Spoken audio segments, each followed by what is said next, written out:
à igreja de Deus que está em Corinto, aos santificados em Cristo Jesus, chamados para ser santos, com todos os que em todo lugar invocam o nome de nosso Senhor Jesus Cristo, Senhor deles e nosso. Graça a vós outros e paz da parte de Deus, o nosso Pai, e do Senhor Jesus Cristo. Sempre dou graças ao meu Deus a vosso respeito, a propósito da sua graça, que vos foi dada em Cristo Jesus, porque em tudo foste enriquecido nele, em toda a palavra e em todo o conhecimento, assim como o testemunho de Cristo tem sido confirmado em vós, de maneira que não vos falte nenhum dom, aguardando vós a revelação de nosso Senhor Jesus Cristo, o qual também vos confirmará até o fim, para serdes irrepreensíveis no dia do nosso Senhor Jesus Cristo. Fiel é Deus, pelo qual foste chamados à comunhão de seu Filho Jesus Cristo, o nosso Senhor. Diga amém. Sabe, irmãos, o Senhor, Ele tem nos chamado para viver algo diferente no Senhor, tem nos chamado para viver algo maior, algo sobrenatural nele. E eu lendo esse texto, Deus falou muito comigo e me lembrou da ministração que eu ouvi do pastor Naô, muitos anos atrás. Você sabe, nós estamos vivendo um tempo parecido com o tempo de Paulo na cidade de Corinto. Não sei se vocês sabem, mas na cidade de Corinto, a cidade era uma cidade muito rica, era uma metrópole naquela época, uma cidade portuária. Ela fica ali no sul da Grécia, e quando todos os transportes, né, de navio, que naquela época só tinha navio de um país para o outro, não existia avião, né, outros transportes. Então, tudo que tinha que ser transportado naquela época passava por Corinto. E se tornou uma cidade muito rica. Naquela época era uma cidade, vamos comparar com São Paulo aqui no Brasil, porque era a maior cidade da sua época, né, naquela região, e havia mais ou menos 500 mil habitantes. Mas além de ser uma cidade muito grande, muito próspera, muito rica, ela era uma cidade muito cultural também, né? Todo o intelecto, né, dos filósofos, naquela época a Grécia já estava na sua ascensão ali dos filósofos, já tinha passado por lá Sócrates, Platão, né, grandes filósofos que você ouve aí, né, nas suas aulas de filosofia, sociologia e não sei o que, magia, né, na sua sala de aula.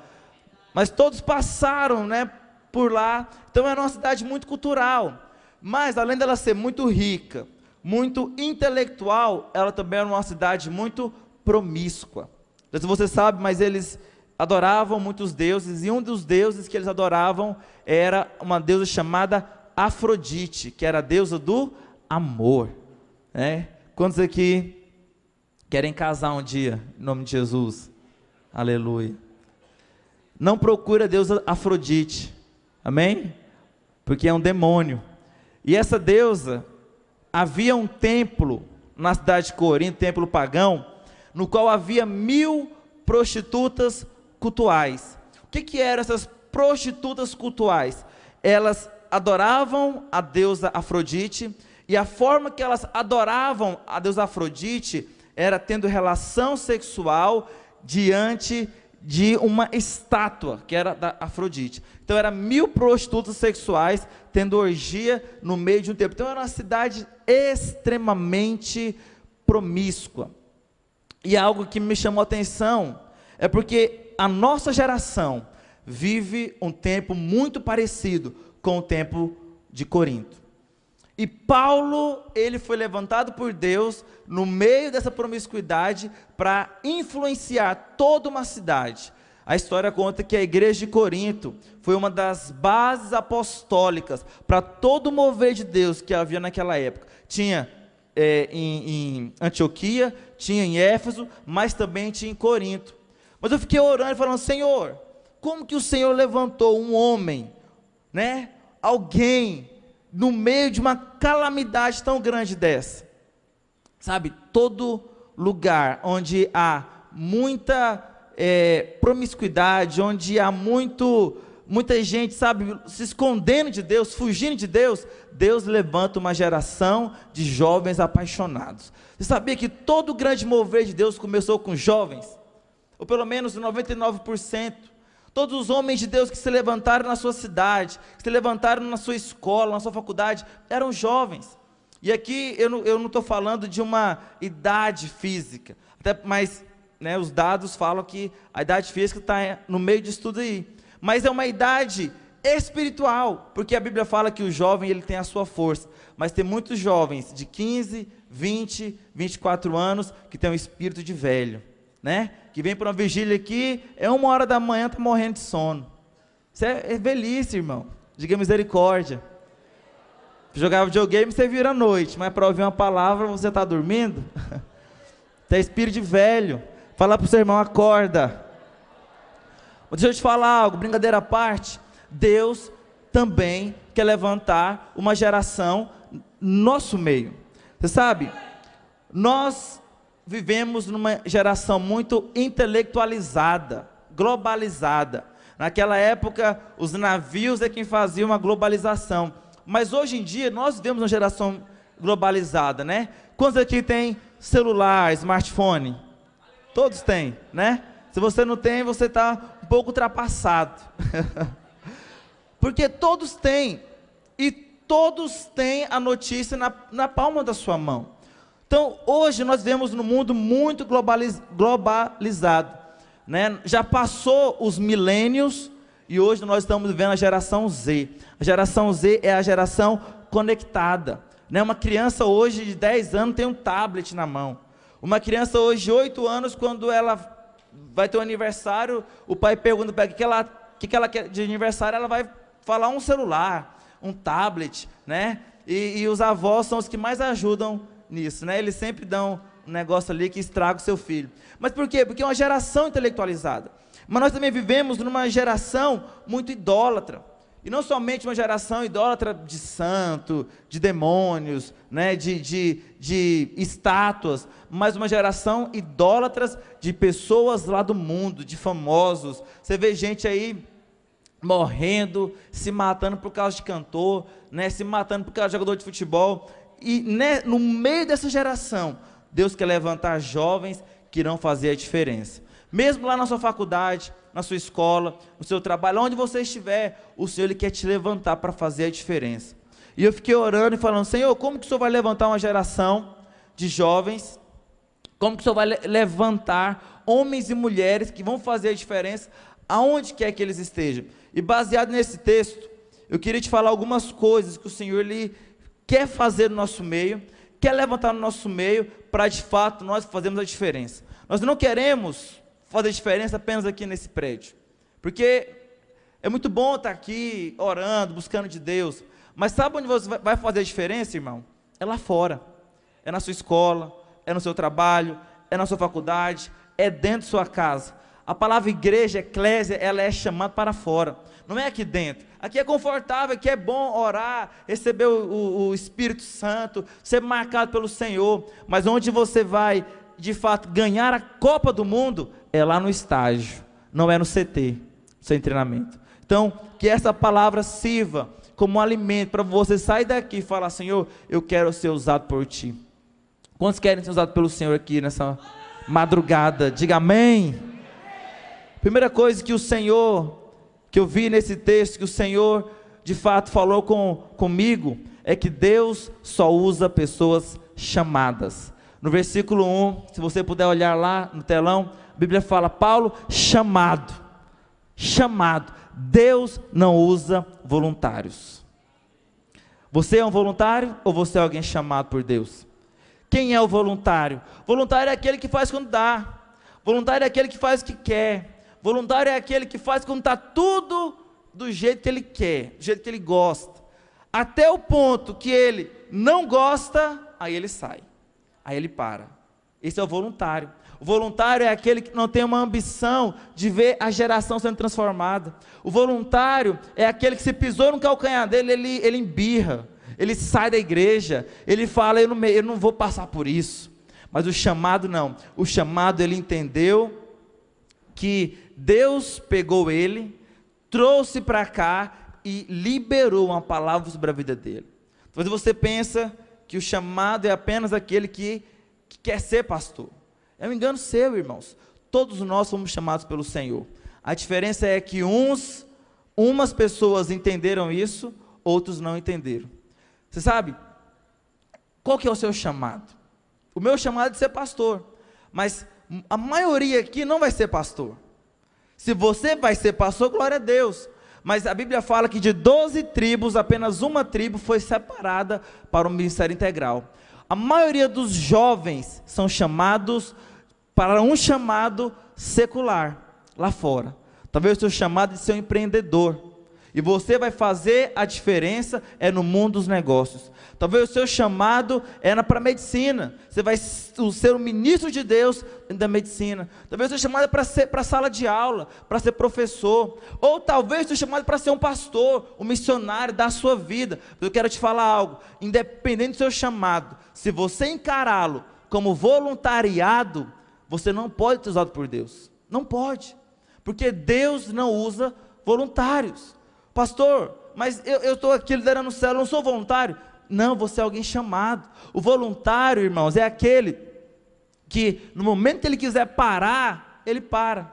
Porque é como se ele estivesse fazendo um favor para Deus. E Deus não precisa de favores. Deus não precisa, sabe, de você para edificar a sua obra. Deus edifica a obra com pessoas que são chamadas. Fala comigo, eu sou chamado por Deus. O chamado, ele tem um senso de urgência, de clamor, de encargo. Você sabe, você precisa de fato ter revelação de qual que é o seu chamado diante de Deus. O chamado é aquele que mesmo quando ele não quer, ele faz. Talvez você não queria estar aqui na vigília hoje, mas você é alguém chamado, você não faz aquilo que você quer, você faz aquilo que está no seu encargo, no seu coração. Amém, irmãos? Quantos chamados nós temos aqui nessa noite? Amém? Olha aí no versículo 2 também, versículo 2,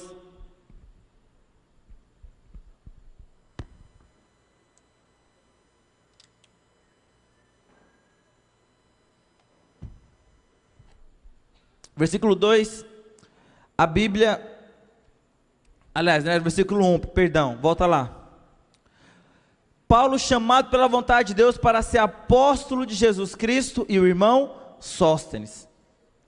Segunda coisa que eu percebo nesse texto é que Paulo não edificou a igreja naquela cidade sozinho. Para nós edificarmos uma igreja influente, efetiva na nossa cidade, nós precisamos uns dos outros. Vira para o seu irmão e fala: eu preciso de você, querido Sóstenes. Paulo, mesmo sendo apóstolo, ele faz menção do seu irmão chamado Sóstenes. Sabe, irmãos, Deus, ele só vai edificar uma obra quando você entender que você não consegue fazer nada sozinho, que você precisa de irmãos. O soberbo é aquele que acha que ele consegue tudo sozinho. É a minha célula, eu vou fazer, se eu sair da minha célula, a minha célula vai fechar. Irmão, Deus resiste ao soberbo, mas dá graça ao humilde. Se você é humilde para reconhecer que Deus está te dando pessoas chaves para andar contigo, para edificar uma obra prevalecente, eu quero te falar que Deus vai te levar a lugares muito grandes, muito maiores em Deus. Amém? Eu quero te falar algo.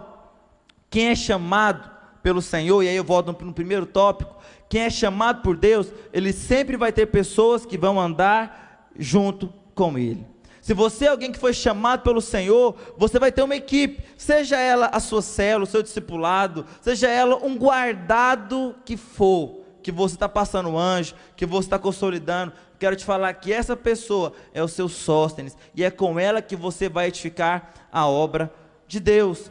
Agora, quem que era Sóstenes? Se você for ler em Atos, você vai perceber que Sóstenes era alguém que até tinha perseguido Paulo, alguém do mundo, que perseguiu ele, e muito provavelmente não, né? Porque ele está andando com Paulo, ele se converteu.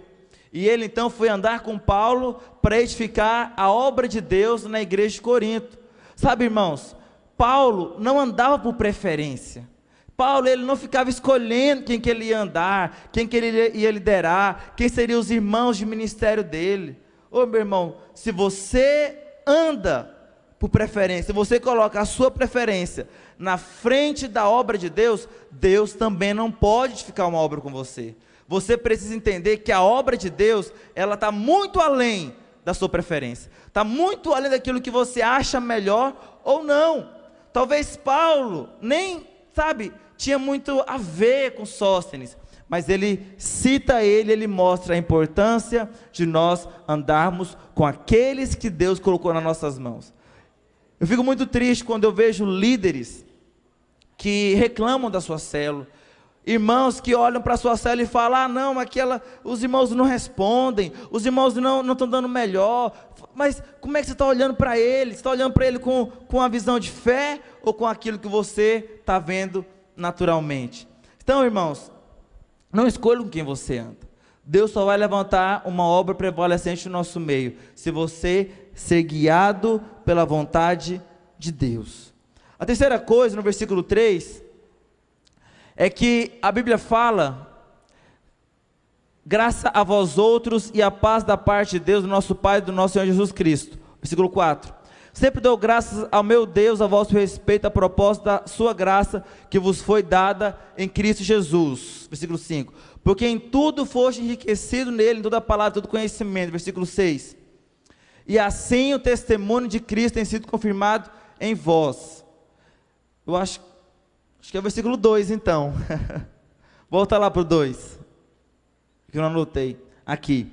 A igreja de Deus que está em Corinto, aos santificados em Cristo Jesus, chamados para ser santos. Deus também ele vai levantar uma igreja prevalecente com pessoas santas. Aí é que está a pergunta, quem que é santo aqui? Quem que é santo aqui, irmão? Deixa eu ver se você é santo. Quem não é santo aqui?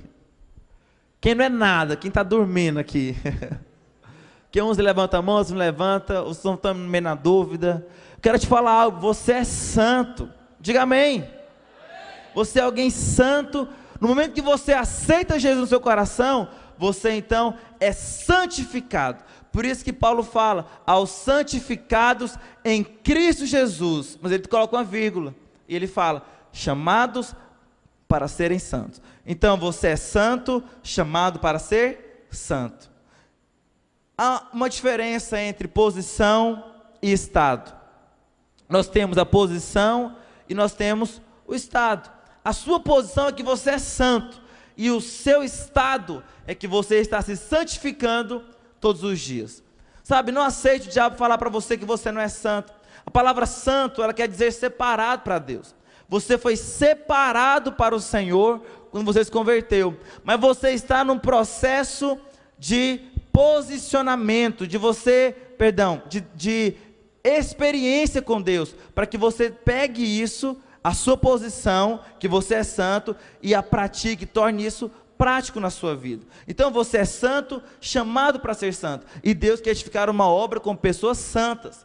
Agora, não pense que a palavra santo aqui quer dizer que você nunca vai falhar, que você nunca vai errar, que você nunca vai pisar na bola. Não, porque nós somos jovens seres humanos, pisamos na bola, erramos, vacilamos, às vezes alguns erros mais graves, outros menos graves. Eu quero te falar, santidade não tem a ver com não fazer coisa errada. Santidade tem a ver com ser separado por Deus. Eu quero te falar que os vencedores, eles são separados para Deus. Amém? Você precisa se separar, se consagrar e ser totalmente do Senhor. Você não pode encarar a sua vida com aquela escala de valores do mundo. Primeiro Deus, segundo a minha família, terceiro a educação, o quarto, que mais? O trabalho, e depois a igreja. Você está mutilando o corpo de Cristo. Você está falando, primeiro a cabeça, aí eu vou arrancar a cabeça, aí eu vou vir com os outros valores, aí depois eu venho com o corpo e coloco o corpo embaixo. Isso é algo normal, irmãos? Não é. Você não pode separar o corpo de Cristo. Você não pode, o corpo da cabeça, você não pode separar Cristo da sua igreja, o noivo da sua noiva. Se você coloca Cristo em primeiro lugar, então consequentemente a obra de Deus também tem que estar em primeiro lugar na sua vida. Amém, irmãos? Então você tem que ser um jovem, tem que viver para Deus. Abra a sua Bíblia em 2 Timóteo capítulo 2, versículo 4. 2 Timóteo 2, 4.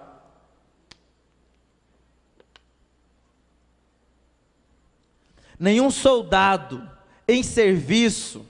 Quantos são soldados em serviço? Digo amém bem alto. Então você não se envolve em negócio dessa vida, porque o seu objetivo é satisfazer aquele que o arregimentou. Sabe por que te arregimentou? Foi o próprio Senhor. Se o Senhor te chamou, te alistou, você não tem que se envolver com os negócios dessa vida. Pastor, mas eu trabalho, eu estudo, como é que eu não vou me envolver? Abre aí a sua Bíblia também, 1 Coríntios capítulo 7, versículo 29. 1 Coríntios 7, 29. Isto porém vos digo, irmãos, o tempo se abrevia, o que resta é que não só os casados seja como se não fossem, versículo 30, mas também os que choram, como se não chorassem, e os que se alegram, como se não se alegrassem, e os que compram, como se nada possuíssem, e os que se utilizam do mundo, da faculdade, do trabalho, do casamento, da sua roupa, do seu carro, como se dele não usassem, porque a aparência desse mundo passa. Fala comigo, a aparência desse mundo passa. O dinheiro que você juntar nessa vida vai passar. O carro que você comprar nessa vida vai passar. O diploma que você tiver nessa vida vai passar. Sabe o que não vai passar? As almas que você ganhar, os frutos que você deixar, você vai levar para a glória com Ele, amém, irmãos? Pastor, então vou abandonar minha faculdade, vou agora largar meu emprego. É isso que estou falando, irmãos? Não estou falando para você fazer isso, mas fazer como se não utilizasse do mundo, como se não vivesse para o mundo. Porque a minha crise hoje é que os jovens parece que perderam aquela essência de viver para Deus, como se nada possuísse no mundo. Eles compram um carro, e eles falam que foi Deus que deu para eles, mas quando pede para servir no encontro, levar cadeira, levar prato, levar servo, ele fica, não, mas vai sujar o meu carro. Aí está lá, ora para entrar na faculdade, entra na faculdade e esfria o coração. Aí fala, não, vou dar um tempo aqui da igreja, vou começar a vir uma vez por mês no culto. Aí de repente ele já começa a ver foto dele em festa da faculdade e desvia. A pergunta é, será que está vivendo no mundo como se não se utilizasse do mundo? É claro que não. A minha preocupação é essa, porque os jovens parece que não estão se separando mais, vivem à custa do seu bel prazer. Eles trabalham para ganhar dinheiro, para comprar a roupa deles, eles procuram relacionar para casar, para satisfazer o prazer deles, eles procuram tudo para o seu bel prazer. E a obra de Deus está ficando aonde? E as vidas se perdendo, estão ficando aonde? Eu quero que você entenda que você pode fazer tudo lá fora, estudar, trabalhar e deve, amém, irmãos? Você deve ser o melhor aluno, o melhor funcionário, você precisa ganhar dinheiro, em nome de Jesus, ser muito rico, amém? Só que você tem que fazer tudo isso, sabendo que o seu trabalho principal, a sua vida, é a obra de Deus. Jovem tem que viver para Deus, amém, irmãos? Você não pode viver apenas para ganhar dinheiro, apenas para casar, apenas para comprar sua roupa. A palavra de Deus diz que nós somos santos, mas estamos nos santificando todos os dias. Paulo todo o tempo era santificando, Paulo era crescendo em Deus o tempo todo. Você também tem que santificar todo dia, tem que se separar para Deus, é você se entregar completamente a Ele, amém? Já vi muita gente falando, pastor, eu tenho que pensar mais em mim, eu tenho que olhar mais para mim, estou me desgastando demais, eu estou me doando demais para os irmãos e eles não estão correspondendo. Deixa eu te falar algo, você está no caminho certo. A Bíblia fala, Jesus falou, o zelo da tua casa me consumirá. Se a obra de Deus, isso que eu estou te falando, se a obra de Deus não está te consumindo, você não está no padrão de Jesus. O padrão de Jesus é a obra de consumir. Me entenda quando eu falo consumir. Jesus falou, o zelo da tua casa, da obra de Deus, me consumirá. Sabe, enquanto você não tiver nesse nível, você não está no nível de Jesus ainda. O alvo do Senhor é que você se consuma pela obra de Deus, que você se entregue, que você se separe, que você se santifique, que você dê tudo de si, o trabalho, a sua corte, sua faculdade, seu dinheiro, o concurso, tem que fazer tudo, mas em primeiro lugar é a obra de Deus, é a vida de Deus. Amém, irmãos? O quarto ponto é que Paulo tinha uma visão de fé. Deus só vai usar jovens que têm uma visão de fé.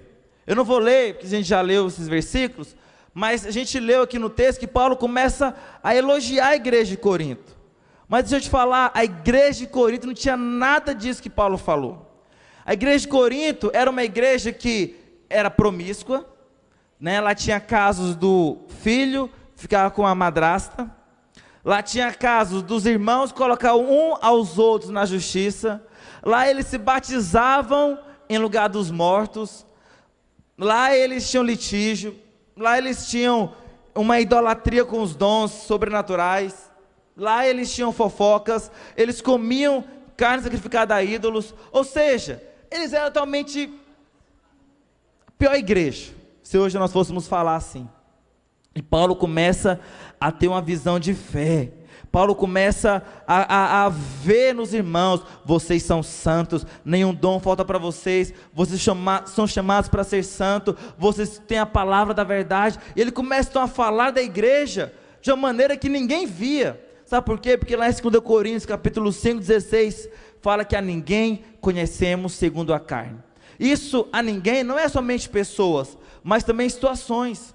Às vezes você está passando por alguma situação difícil, por um fato na sua vida que é difícil, mas eu quero te falar, você não tem que enxergar as coisas apenas pelo fato. Muita gente fala, contra fatos não há argumentos. Eu quero te falar que contra fatos há argumentos sim, e o argumento é a palavra de Deus. Fato não é verdade, entende? O fato é uma coisa, a verdade é outra. A verdade é a palavra de Deus. Fatos podem ser mentiras. Então você está doente, está passando por uma crise, é um fato, sim ou não, irmãos? Está doente, é um fato. Só que qual que é a verdade que fala sobre a doença? É que Ele levou na cruz as nossas enfermidades, as nossas dores tomou sobre si. Essa é a verdade da palavra de Deus. Mas se nós não entendermos que a nossa vida, ela tem que ser pela fé, nós vamos ter um problema muito sério. Porque Deus não trabalha com fatos, trabalha com verdades. Você precisa enxergar as coisas na sua vida pela ótica da fé. Paulo conseguiu edificar uma igreja forte, levantar uma igreja que influenciaria toda uma cidade, porque ele teve fé. A fé é muito mais do que você falar assim, como é que está a sua vida, fulano? Está pela fé. Quando você fala isso, parece até um deboche. Está tudo ruim, pastor. Está tudo a miséria, mas está pela fé. Se está pela fé, é que está boa. Amém? A próxima vez que você falar assim, está pela fé, é porque está muito bom. Amém, irmãos? Tem algumas pessoas que falam, né? Os seminaristas não recebem salário. E fala que ele vive só pela fé. Então, maravilha. Glória a Deus. Se é pela fé, eles têm tudo. Amém? Tudo, cadê os seminaristas aí? Você tem tudo. Amém? Tudo. Se é pela fé, você tem tudo. Tudo de Deus. Agora a pergunta é, qual circunstância da sua vida você tem olhado de uma maneira natural? Eu não sei o que está passando. Eu posso citar aqui vários exemplos, né? Eu tenho discípulos que eu aconselho, e às vezes fala assim, pastor, está tudo dando errado. É na faculdade, é no trabalho, é na minha casa. Se eu pudesse contar aqui, eu poderia contar vários exemplos, mas não vou, né? Até para não expor ninguém. Mas você fala, está tudo errado, está tudo dando errado na minha vida, eu quero é sumir, pastor, eu quero ir embora daqui, eu quero vazar. Só que você tem que entender que a sua vida tem que ser igual Paulo. Você precisa usar o óculos da fé e começar a enxergar que as coisas não são como você enxerga, mas como Deus enxerga. Quando Jesus, Ele chegou numa figueira e ele não encontrou frutos, ele amaldiçoou a figueira. Jesus nos ensinou a falar com coisas, irmãos. Sei que parece meio loucura isso, mas ele falou, você olha para o monte e você fala, monte, ergue-te e lança-te no mar. Não foi isso que ele falou? Ele também falou com a figueira, você está amaldiçoada, e ela imediatamente se secou. Sabe, ele não está falando para a gente falar com árvore ou com monte, mas falar com circunstâncias. Está sem dinheiro no bolso, vai falar, bolso, começa a ter dinheiro agora. Você vai começar a declarar, amém? Você olha, aleluia, você olha para o seu lado, você não vê nenhuma varoa, começa a declarar que vai ter uma varoa ali. As mulheres também, o varão. É porque a gente é muito tímido, irmãos. Nós somos tímidos demais. Nós não temos coragem de falar as circunstâncias. Não temos coragem às vezes de falar. A gente só fala, oh Deus, me ajuda, Senhor. Mas Ele já liberou para você falar as circunstâncias. Você tem uma célula pequena, você tem uma célula lá que tem 1 ano, 2 anos, 3 anos que não rompe, começa a falar para a sua célula, você junta lá com os irmãos, 2 membros, e fala, essa célula vai crescer, essa célula vai avançar, nós vamos multiplicar, nós vamos ganhar vidas, e falar para a célula, declarar para a célula, creia e confesse. Paulo falou, crie, por isso eu falei. A palavra do Senhor também diz que o Senhor falou, e por causa da palavra dele as coisas foram criadas. Começa a ter fé. Fé sobre o seu trabalho, fé na sua área financeira, na sua vida relacional, sentimental, na sua célula, no seu discipulado. Tenha fé, meu irmão. A nossa vida é pela fé. A ninguém conheceis segundo a carne, mas sim segundo o Espírito. Olhe para as pessoas da sua célula como Jesus olha. Como que Jesus olha o povo da sua célula? Para de reclamar. Já pensou se tudo que você reclamasse, Deus tirava? Nossa, minha esposa morreu. Meu filho chora demais, morreu. Meu filho chora, agora está melhor, né? Graças a Deus. Mas primeiro mês, né? Primeiro filho, ficava querendo morrer. O pastor Neto me contou a história antes, né? De eu ter meu filho, que um dia ele virou à noite com a filhinha dele no braço, de meia-noite às 6 da manhã. E ele falou que ele queria morrer. Eu falei, não é possível que a pessoa quer morrer, porque estava... Irmão, eu fico 1 hora com meu filho aqui, quero morrer. Não é fácil. Dizem que o choro da criança é um dos barulhos mais perturbadores que você consegue ouvir na vida. Mas se eu reclamasse, eu perdesse. Reclama da célula, todo mundo morre. Reclama do trabalho, fica sem emprego. Reclama da faculdade, cai uma bomba em cima da faculdade. Isso aí é, meu Deus. Então vamos parar de reclamar, vamos começar a orar e declarar sobre as circunstâncias. Se for aplaudir, aplaude direito, amém, irmãos? Para o Senhor. Deixa eu te falar algo.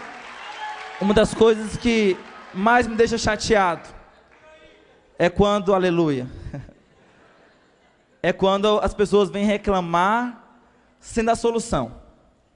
Então já vi muita gente falando, pastor, né, a rede, não sei o quê, os jovens dessa igreja tem que ser mais animado, não sei o quê, pastor, nós precisamos começar um trabalho lá fora com assistência social, ajudar os pobres, nós precisamos abrir sala em faculdade. Por que você não começa? Por que você não toma essa iniciativa? Se Deus está gerando um incômodo em você, é porque Ele quer usar você. Deus está gerando uma certa indignação no seu coração na faculdade, para abrir um negócio com gente da rua, é para você ser usado por Deus. Não espere um pastor, meu irmão. Todos nós somos sacerdotes diante de Deus. Amém? Então seja alguém que não reclama, mas que ora por aquilo, que dá a solução para aquilo, que declara aquilo diante de Deus. É isso que o Senhor quer fazer conosco, amém? Paulo, ele tinha fé. Primeira coisa que eu entendi, por que Paulo tinha fé? Porque ele confiava na graça. Paulo, ele é chamado de apóstolo da graça, e eu creio que Paulo olhava para aquela igreja e falava, aqui só tem santo, aqui só tem homem de Deus, porque ele confiava na graça. A graça quer dizer que quem vai fazer é Deus, não é eu, por que eu vou me preocupar? Por que eu vou ficar ansioso com aquilo? Por que eu vou perder noites de sono por causa de uma crise? Se é pela graça que vai acontecer, se não é porque eu mereço ou deixo de merecer. Tem aquela frase que nós ouvimos falar várias vezes, que não importa o que você faça, Ele nunca vai te amar mais. Também não importa o que você faça, Ele nunca vai te amar menos. O Senhor, Ele te ama, e Ele vai te dar as coisas, não porque você merece, mas porque Ele já pagou o preço lá atrás, então, confie que a sua célula vai crescer, não baseado na sua força, que seu discipulado vai romper, multiplicar, que as coisas vão fluir financeiramente em sua vida, que você vai se relacionar, não é porque você está fazendo as coisas certinho. Você já viu que tem gente que faz tudo certinho e não flui? Tem irmãos que até aprontam, mas está fluindo? É porque talvez um entendeu o que é a graça, o outro entendeu o que é a lei. Se você acha que aquilo que você faz te recomenda a Deus, você nunca vai conseguir fluir em tal área. Mas se você confia, igual Paulo, que não é na força dele, que não é aquilo que ele faz, então, meu irmão, você está no caminho certo. É só confiar, é só esperar, porque Ele é fiel e Ele não muda. Sei que muita gente fala, né? E tem até um versículo que fala: até aqui nos ajudou o Senhor. Eu quero te falar, Ele nunca vai parar de ajudar. Até aqui, mas no outro dia, até aqui também. No outro dia, até aqui também. Deus não muda, Ele tem sim nas suas promessas, Ele é o próprio amém. Então se Ele falou algo na sua vida, Ele vai cumprir, amém, irmãos? Mas você precisa crer nisso, você precisa ter fé para tomar essas promessas para a sua vida. Eu conheço tantos líderes de célula, que ficaram 1, 2, 3 anos liderando, mas nunca desistiram, nunca praguejaram a sua célula, sempre falando bem dos irmãos, sempre colocando os irmãos para cima, motivando eles, falando do Senhor para eles, e de repente a célula, bum, a célula começa a chegar gente de outra cidade, o povo começa a trazer gente, agora vai multiplicar semana que vem. Então quero te mostrar algo, que não interessa o que você está vivendo, nunca pare para olhar para os fatos, comece a declarar a verdade de Deus para aquilo, amém?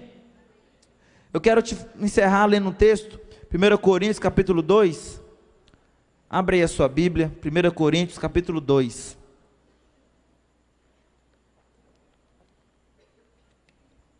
até o versículo 4, talvez essa seja a coluna vertebral do ministério de Paulo.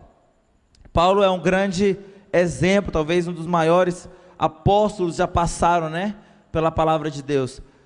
A Bíblia fala o seguinte: eu, irmãos, quando fui ter convosco, anunciando-vos o testemunho de Deus, não o fiz com ostentação de linguagem ou de sabedoria, porque decidi nada saber entre vós, senão a Jesus Cristo e este crucificado. E foi em fraqueza, temor e grande tremor que eu estive entre vós. A minha palavra e a minha pregação não consistiram em linguagem persuasiva de sabedoria, mas em demonstração de espírito e de poder. Paulo, ele vivia aquilo que ele pregava. Paulo, ele tinha de fato a cruz no centro do seu ministério. A mensagem dele e a vida dele se resumia numa vida de cruz, numa mensagem de cruz. Quero te falar algo, irmão, se nós queremos mudar a nossa geração, se nós queremos sair daqui, dessa vigília, e impactar aonde nós estamos, e as esferas aonde nós podemos influenciar, nós não vamos influenciar com luzes, com decoração. Ficou muito bonito, né? Estamos investindo agora em todos esses aparatos, a parafernália toda, né? Tudo isso aqui é joia demais, mas isso não tem poder de mudar a vida de ninguém. Não tem. Pode ter fumaça, né? O pastor Novo fala que a fumaça não muda a vida de ninguém. E eu quero te falar algo: se for para nós tentarmos competir com o mundo em termos de entretenimento, vamos perder feio, porque o mundo ganha de nós, ó, lá longe. O mundo, ele faz um evento, está tendo agora lá em São Paulo, Lula Palusa, é assim, né, que fala? E eu acho que o ingresso é 300 a 500 reais no mínimo. E é 3 dias, né, intenso de show. Você vai ter as 15 a 20 shows. E a pessoa paga feliz. Tem, né, o Rock in Rio, também estava olhando uma reportagem na revista Veja sobre o Rock in Rio. Eles arrecadam milhões e milhões e milhões de reais com um único evento. Sabe, dá milhões de pessoas no único evento. Se for para competir com o mundo, a gente não consegue. Eles têm muito mais amparatos, né? Luz e fumaça do que nós. Mas nós temos algo que eles não têm, irmãos. Nós temos a presença de Deus. Nós temos a vida de Deus. O jovem lá fora não vem para cá, para a sua célula, para o seu discipulado, procurando uma turminha, um clubezinho social, porque ele já tem lá fora isso. Ele vem para cá porque ele tem um vazio, ele procura ser preenchido pelo poder de Deus na sua célula. Então, se ele vai para a sua célula e ele entra lá e sai da mesma forma, para ele aquilo é mundo, é um clubezinho social. Agora, se ele entra lá e algo toca nele, meu irmão, a vida de Deus estava em você, fluiu através até chegar nele. Então, nós temos que entender que a nossa pregação tem que ser única, que é o amor de Deus, que é a cruz de Jesus na vida dessas pessoas. Paulo falou, eu não quis saber de mais nada. Irmãos, Paulo ele era fariseu, criado aos pés de Gamaliel, e isso quer dizer que ele era fariseu de fariseus, ele era alguém muito instruído na lei, e ele falou, esqueci de tudo, eu quero saber apenas de Cristo crucificado, eu quero te falar que essa é a palavra que vai mudar a vida das pessoas lá fora. Por que você acha que a palavra que talvez mais marque os encontristas no encontro é o amor de Deus? Até os próprios servos, eles, lá no meu encontro pelo menos é assim, eles têm uma expectativa para a palavra do amor de Deus. Por quê? Porque contra o amor de Deus tem argumentos, irmãos. A pessoa ela é quebrada completamente, só que essa palavra é a palavra que confronta o mundo, porque é a palavra que você fala, você precisa de Deus, você está perdido, você está condenado, mas a cruz de Jesus pode salvar. Essa é a nossa mensagem. O problema é que muitos de nós temos vergonha de pregar essa mensagem. Por quê? Talvez medo, vergonha, reputação. Se você ainda tem reputação, você não pode ser usado por Deus. Porque a palavra do Senhor fala que o povo vai nos perseguir. Sabe quando é que você vai conseguir criar um grande movimento na sua faculdade? É quando você tiver coragem de pregar o evangelho na faculdade. É quando você tiver coragem de levantar a mão e falar, assim diz o Senhor. É quando você chamar o seu colega lá no canto e falar de Jesus para ele. Mas não somente pregar o evangelho, mas também de viver essa mensagem. Claro que essa mensagem tem muitos riscos, porque você pode falar, e muitos vão poder apenas falar, eu já tenho um encontro com Deus, eu já conheci o Senhor, já conhecia Deus. Eu sempre gosto de perguntar para as pessoas, quando você conheceu a Deus? Porque eu nunca esqueço de que eu conheci a minha esposa. Então, a Bruna não é mais importante que Deus para mim. Então, eu sei o dia que eu conheci o Senhor. Eles ficam até assim, né? Não, desde quando eu nasci, eu conheço o Senhor, eu tenho Jesus no meu coração. É mentira. As pessoas lá fora precisam de ouvir essa palavra. E você vai sair daqui rasgando o verbo, amém, irmãos? Falando para todo mundo que Jesus morreu por elas, que elas estavam perdidas e que elas precisam de ser encontradas e que o amor de Deus vai alcançar a vida delas. O problema é que a palavra da graça é escândalo para as pessoas lá fora, porque elas querem merecer a salvação. Como assim? Só receber de graça? Não, não existe isso. Mas existe, e essa palavra é a que vai alcançar toda essa geração de jovens lá fora. Aleluia. Acordou aí? Que estava do lado deve ter acordado. Sabe, você tem que ser escravo de Deus, só que livre de todos os homens. Se você tem vergonha do evangelho, se você tem vergonha de falar de Jesus, como é que o Senhor vai te usar para criar um movimento, para criar um avivamento na faculdade, na sua escola, no seu trabalho? Como? Você precisa ter coragem, ousadia. Você está lá, né, na academia, malhando, né, malhando lá, não sei, os bíceps, os tríceps, tudo. e falando de Jesus para o seu colega do lado, pregando Jesus para o seu colega. Você está falando lá, né? Você fala igual o Paulo, eu estou correndo aqui, sabe? Mas nós estamos correndo aqui sem metas, mas há uma coroa incorruptível, guardada para aqueles que estão correndo para Jesus. Vem correr comigo na igreja, lá na obra do Senhor. Então você já prega o evangelho para ele, amém, irmãos? Você tem que pregar. A palavra de Deus fala lá em Timóteo, em tempo e em fora de tempo, pregue a palavra, quer seja oportuno ou quer não seja oportuno, pregue a palavra, meu irmão, fala de Jesus. Nós precisamos de ter jovens mais ousados, amém, irmãos? A característica do jovem é ousadia. Eu vejo essas pessoas no mundo, né? Quando eu andava de ônibus, eu não ando mais, aleluia, mas sabe, ousado, fala alto, né? E faz brincadeira com gente que não conhece, aquele negócio todo. E nós somos tão tímidos, nós temos que ser os mais loucos, amém, irmãos? Sabe, aqueles que de fato pregam no ônibus, que pregam no meio da sala de aula. Eu tenho um discípulo que ele saiu um dia, né, no Dom Alano, no IFTO, de sala em sala, pregando o evangelho.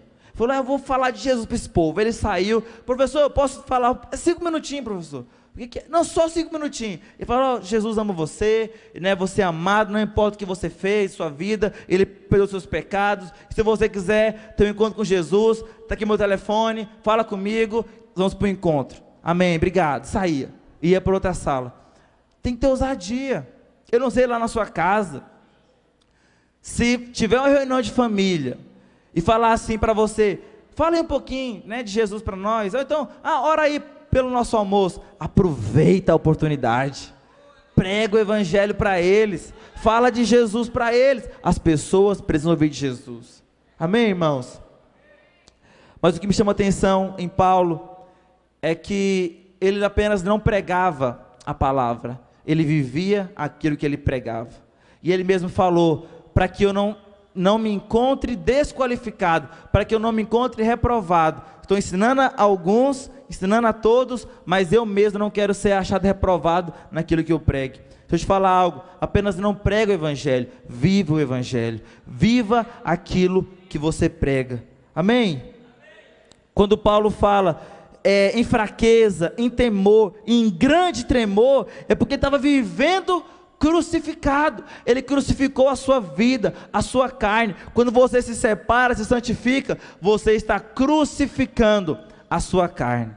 Crucificar a carne não fala tantas coisas, de você vencer o pecado, de você abrir mão, de você colocar limites na sua vida.